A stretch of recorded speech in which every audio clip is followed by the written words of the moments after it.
Hey everybody, it's Mr. Cognetti from Citizenship Academy, and I'm really excited today. Today we are going to start learning about how to tell time. So I drew a gigantic clock behind me, so hopefully we can visualize it and it's a little bit easier for us. And now I wish we could all have our own clocks to work with, but given the situation we're in, that's not really possible as of right now. So hopefully this will do, okay? So I have this big circle up here. This is our clock. And do we notice these dotted lines that I put coming from this center dot?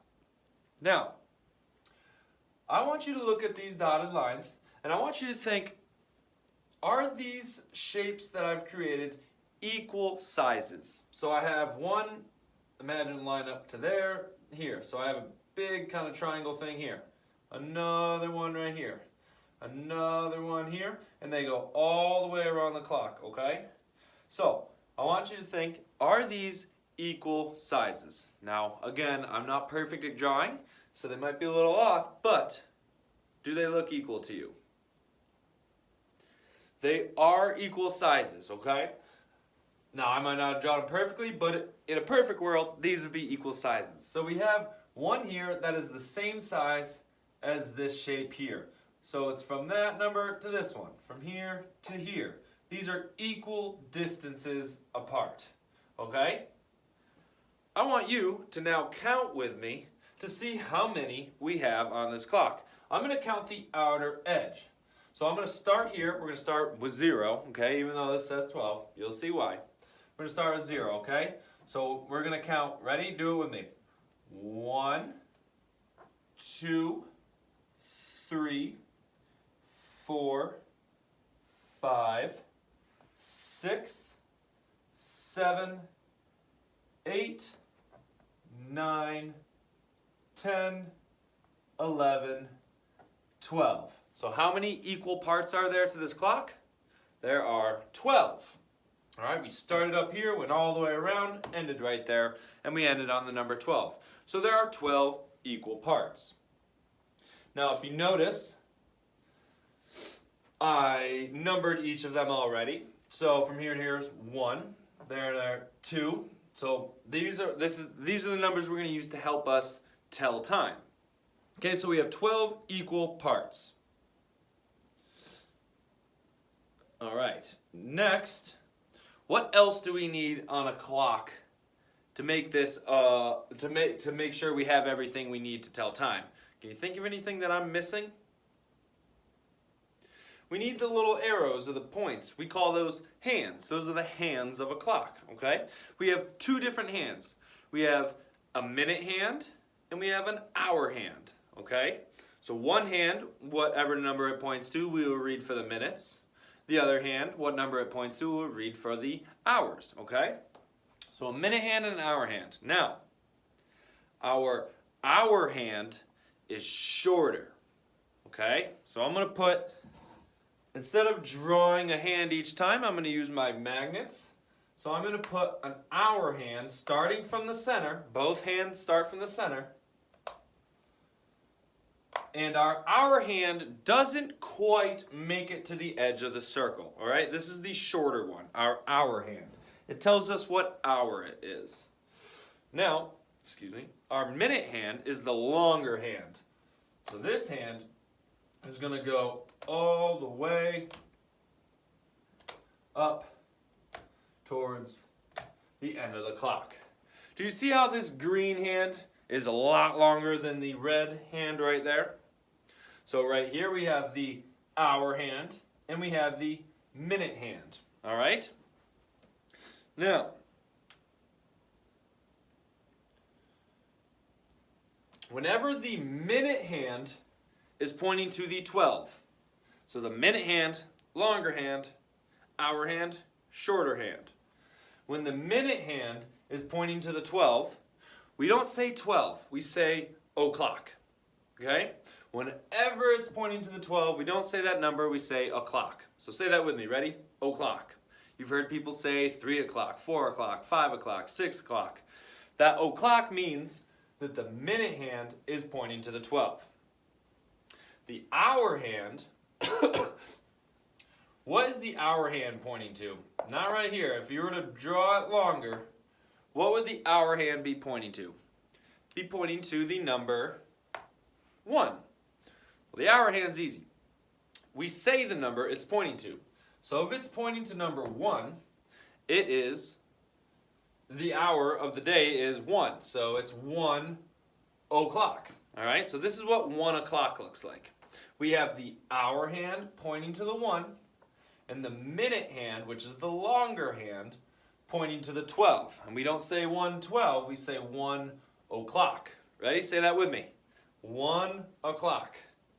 All right, so there's 1 o'clock.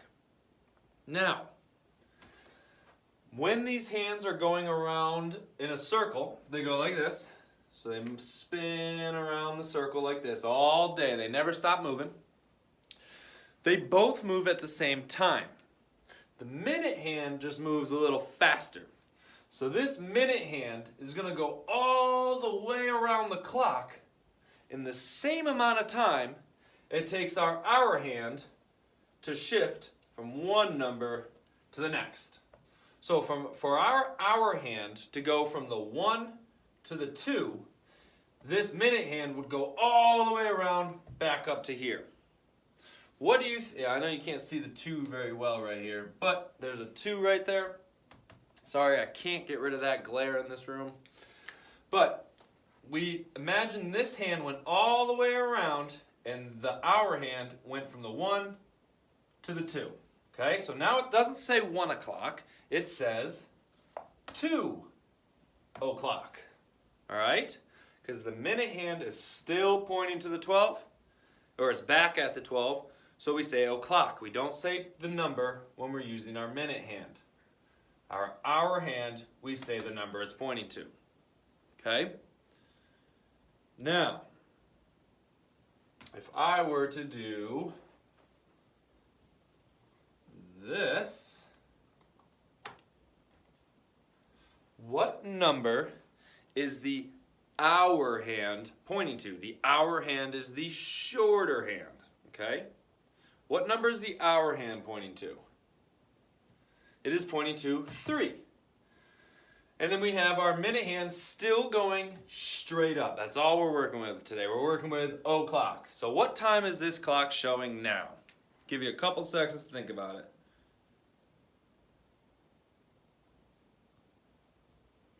Yeah, it is 3 o'clock. And to write that, we would write it like this. We'd write a 3, and we put in 2 little dots that separate from the hour and the minutes.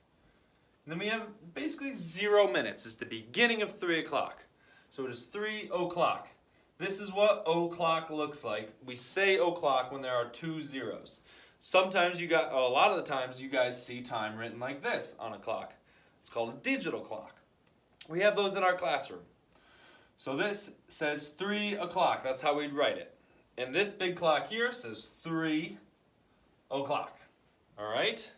So in a second, I'm going to change this clock to 7 o'clock. I want you to think about what this clock's going to look like before I change it. Where is this hour hand going to be pointing? And where is the minute hand going to be pointing for 7 o'clock? Okay? Think about that.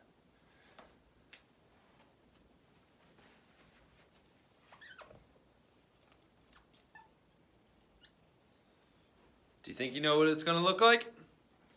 All right. Where's my hour hand going to be pointing for 7 o'clock? What number? It's going to be pointing at 7. So I'm going to move this. Imagine this hand going like that. Okay? I'm going to move my hour hand down so it's pointing at 7. Now, does this say 7 o'clock? Do I need to move my minute hand? Where is the minute hand pointing when we say o'clock? It's pointing right up to the 12. We don't have to move it at all. It's already there. So this is 7 o'clock. The way we'd write that, hours first, the hour is 7. Then we put these 2 dots to separate our hours and our minutes. And the way we write o'clock is 0, 0. There's no extra minutes past 7. This is 7 o'clock, okay? All right, let me think of another time real quick.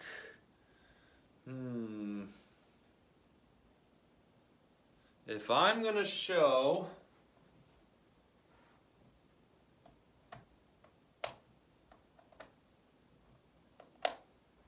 $10 what hand did I move? Did I move the hour hand or the minute hand to show 10 o'clock? This shows 10 o'clock. Did I move the hour hand or the minute hand? Let me hear your answer. I moved the hour hand. Remember, the hour hand is the shorter hand. The minute hand is the bigger hand, okay? And once again, we call these hands. I know they're not actual hands on a clock, but we call them hands. It's the term we use. All right? So, that's most of it for today. I'm going to recap real quick what we just learned. We learned that a clock is split into 12 equal parts. Those are the hours, okay? We learned that there are things that spin around on the clock called hands, and there are two of them. There is the hour hand, which is the shorter hand, and the minute hand, which is the bigger hand, okay? So, we read the hour hand first, and then the minute hand. And when the minute hand is pointing to the 12, what do we say? We don't say 12. We say o'clock. All right. Very good job, guys. For your assessment today, I will let you guys know that in the description. I'm just going to write it out what you guys have to do, okay? So if you need help reading that, ask your parent or your brother or your sister or anybody who can help you read. But I know a lot of you can read yourself, so you'll be able to do it. Great job. Thanks for listening, and I will see you next time when we're talking about time. Have a good day.